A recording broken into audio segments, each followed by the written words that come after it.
Good afternoon and welcome back to another ironic introduction to another video. Today, Kabam has released an official post about Abyss of Legends. We have some real concrete information, and as always, if you would rather read the forum yourself, I will have a link to the post in the description below, and if you would just like to skip the part where I read you the forum post and you just want to jump to my thoughts and my opinions, there will be a timestamp in the description below. But without further ado, let me dive into the post. So, lose yourself to the Abyss. Summoner. Since the contest began, an extreme danger has lurked around every corner, ready to prey on those seeking a true challenge. First, the Realm of Legends was created by the Collector, with the intention that no summoner would pass through it. The days grew into months before the first legend of the contest was able to claim victory over the realm. Now, this relic of the early days of the contest plays its role as a test of strength against the one-armed assassin, and for potions. Then, seeking to trivialize his brother's accomplishment, the Grandmaster created the Labyrinth of Legends to test the skills of the summoners of the Battle Realm. His determination to break the summoner's spirit was met by our summoner's determination to best the Grandmaster's game.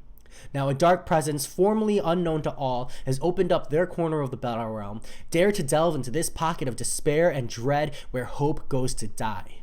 Welcome to the Abyss of Legends. The Abyss of Legends is the hardest content ever seen in the contest. This is the new Everest of content in the game. With each edition such as Realm, Labyrinth, and now the Abyss, the intention is to create content that summoners will grow into in the coming months and years, and not content that can be fully explored in an afternoon.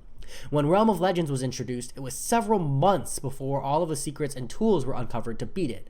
This is our goal for the Abyss. Doesn't sound so bad. I like your optimism. Shame it won't do any good here. Firstly, to enter the Abyss, you must have earned the Cavalier designation. If you have not yet been able to complete Act 6, Chapter 1, the Abyss is being locked away for your own safety. Like the Labyrinth, the Abyss has an extensive twisting map with multiple paths and a locked camera, preventing you from scouting ahead. Unlike Labyrinth 2's global buffs, Abyss has 7. Unlike Labyrinth's 2 global buffs, Abyss has 7.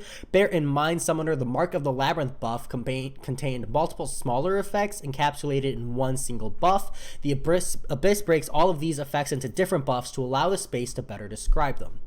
Brand of the Abyss 1. Defender has a 1% chance to evade attacks, 10% chance if they have class advantage. Brand of the Abyss 2.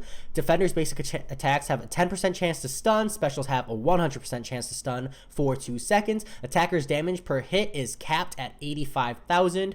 Brand of the Abyss 3. Special 3 is unlocked and gains 800% attack rating. Brand of the Abyss 4. If the defender has a class advantage, they also gain 20% power rate, 20% power gain rate, plus 1,000 block pen, and their damage cap is reduced to 50,000 per hit. Brand of the Abyss 5. Defender begins the fight with a number of skirmish charges equal to the attacker's challenge rating. When the defender is struck, blocks an attack, or lands an attack, 1 charge is lost. When the charges run out, the defender will fight more erratically and gain 100% attack and ability accuracy. Brand of the Abyss 6. When all skirmish charges are depleted, the defender will gain an equal number of warfare charges, which are lost in the same way as skirmish charges. When they have depleted, the defender gains 2 bars of power and becomes permanently unstoppable and unblockable. Brand of the Abyss 7. If the attacker hasn't landed an attack in 8 seconds, the defender gains a rampage charge until they are struck. Rampage grants 100% attack rating and causes skirmish and warfare charges to slowly deplete and causes the defender to fight more aggressively. Additionally, many of your encounters will introduce new abilities to champions that you are not familiar with. Be sure to read up on these every time you come across an encounter. The rewards for completion are 2 6-stars, or 1 6-star featured and 5,000 extra shards, 1 6-star awakening gem crystal, 1,000,000 gold, 1 tier 5 class catalyst, 7 tier 2 alpha, 3 tier 5 basic, and the Abyss exclusive title.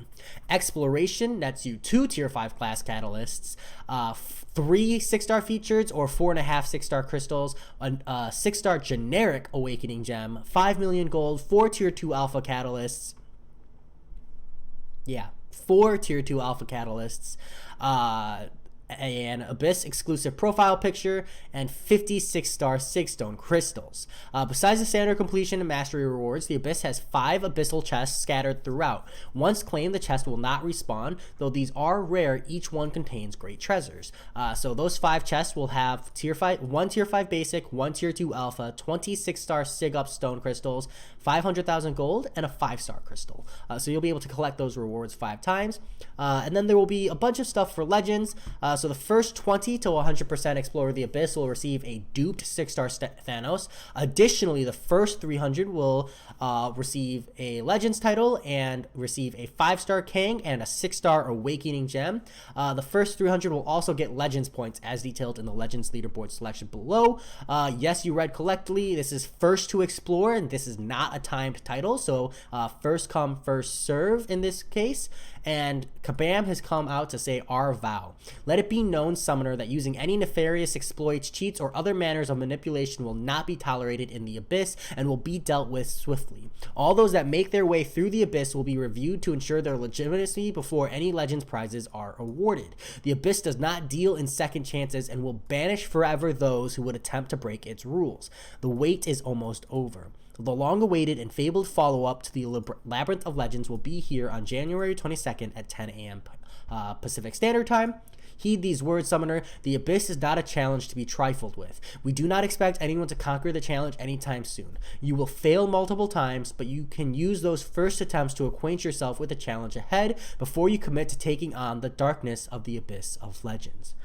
So that said, I'm going to stick a timestamp here for anybody who read the post and just skipped me reading through it.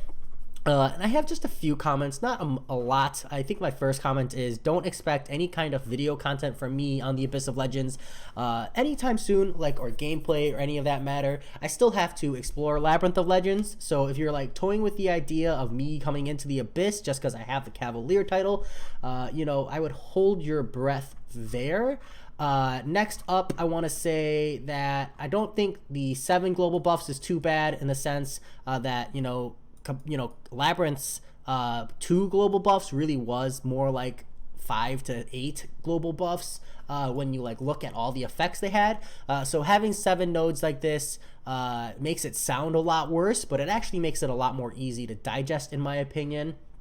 And then as for the nodes themselves, I'm really disappointed to see this plus 1% chance to evade attacks and 10% if they have class advantage. I feel like that was one of the worst parts of Labyrinth of Legends.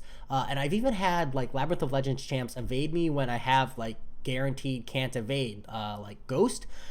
So that's really frustrating, and I wouldn't be surprised if this is bugged in that case as well, or maybe it's not bugged and it's meant to override. Either way, definitely the worst part. I think that even the damage cap isn't as bad as a chance to evade personally.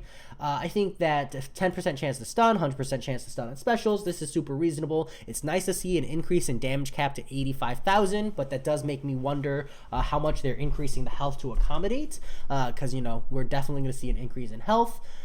Special 3 is unlocked. That's standard with 800% attack rating. Unless you have a way to tank special 3s, you're probably dead. If the defender has class advantage, so I think this is neat because 20% power rate, 20% power gain rate, and 1,000 block pen, and their damage cap is reduced to 50k. I feel like Kabam is pushing for no more one-man armies through the Abyss of Legends. They probably want you to have to bring at least a secondary champion who is so if you bring Aegon, for example, you would probably have to bring a tech champion so that you can maintain class advantage, and then you can use Aegon for almost every fight, and then you just use a tech champion for the 1 or 2 fights at your disadvantage. So that seems pretty neat. And it would definitely bring some diversity to it if that's the way it ends up happening. But a lot of times with this kind of thing, people just end up memeing it anyways and just struggling their way through. It just kind of depends on what the paths look like. Defender begins the fight. So this is the part where I really start to draw frustration. So skirmish charges, this part doesn't seem bad, right?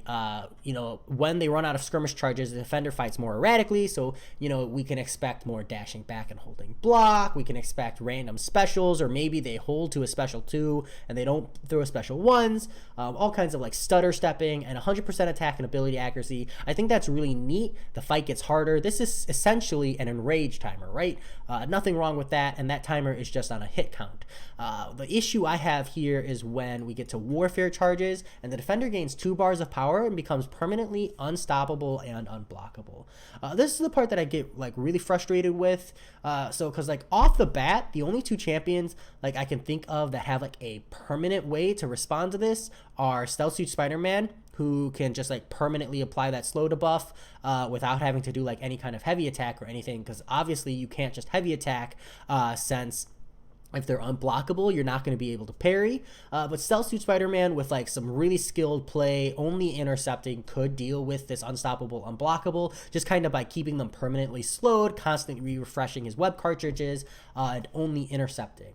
And then Clairvoyant is my second one where she could really respond to this. I'm sure there are other responses. Those are just the only 2 that I could think of. And Claire's probably not someone you're going to be bringing to the Abyss of Legends. And Stealth Suit Spider-Man, he's going to be solid. But, you know, having only like a handful of options to respond to this kind of a mechanic is brutal, because to me, this reads, you know, deal with this or die. And that's really frustrating because this is almost essentially a hit clock, you know? Once you've passed a certain number of hits, you just lose the fight. And I think that's really poor. But, you know, it really depends on what the hit counter is. You know, the hit counter could be like 2,000. You know, and it could be completely irrelevant. And what makes it relevant is this final node here where if you haven't landed an attack in 8 seconds, they will slowly deplete.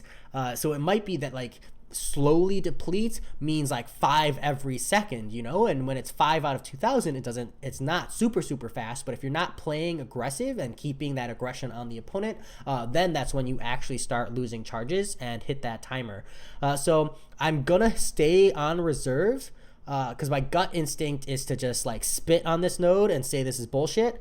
But the reserved part of me that thinks that we still are missing some information and there is a potential for a different opinion says, you know, I'd have to wait and see what they determine to be a fair number of charges, because really that makes a big difference. As for the rewards, this is awesome. Like, I think that, you know, these rewards are solid. I don't know how long they'll be valuable or where they'll be valuable at, but it is nice to see the Awakening Gem and the generic Awakening Gem in the game officially. Kind of had a gut feeling that that was going to happen. I'm a little weirded out by the fact that there's less tier 2 alphas in the exploration than there is in the completion. That just seems a little weird to me, but you know, hey, Kabam makes the decisions that they do because, you know, I'm sure they did the math somewhere, and you know, they do spread out 5 of the rewards here, so maybe it's that they wanted to like subtract rewards from the total exploration, expecting like that generic Awakening Gem and the 6-star shards to like keep this, and the tier 5 class catalyst to keep this like super valuable, and then have like these chests be kind of like the remaining factor. So that seems pretty legit. As far as like Labyrinth of Legends and the explorations, I think that I don't mind too much that the camera is locked, because I respect the challenge that puts on Legends, but I do agree, I don't see any reason to keep the camera locked after a Legends run is complete, because like up until the 300 Legends can't happen, I wouldn't be too surprised if we don't see maps and stuff, because, you know, people will hold things to their chest. But once like people have started getting their Legends runs, those people will start releasing maps. And once the map exists in the game, the only difference between like having a locked camera or like hidden champions on a static content is like you're only screwing over people who don't go and Google search that.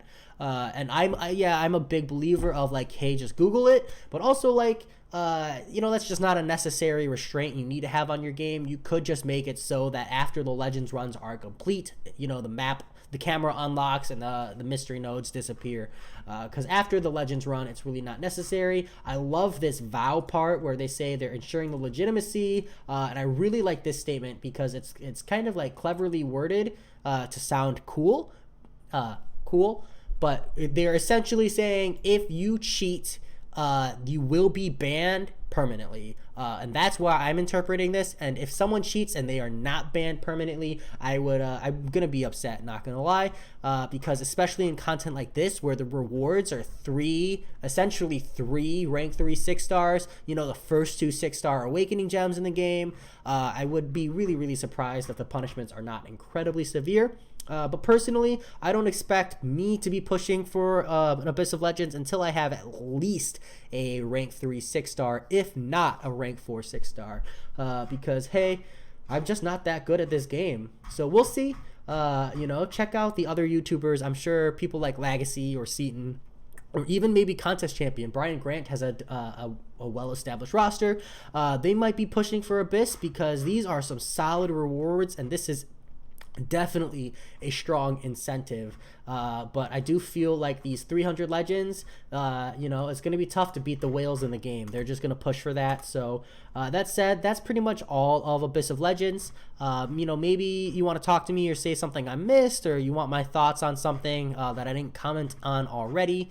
But yeah, I mean, I'm really excited in the sense that I love seeing this future endgame, because I'm not gonna lie, when I do eventually get to this point where my roster is defined enough to take on this content, I can't wait. But right now, my excitement level is like pretty meh, just because it does feel pretty closed off, at least for, you know, a good majority of the player base. So that said, I will talk to you all later, and have a good night.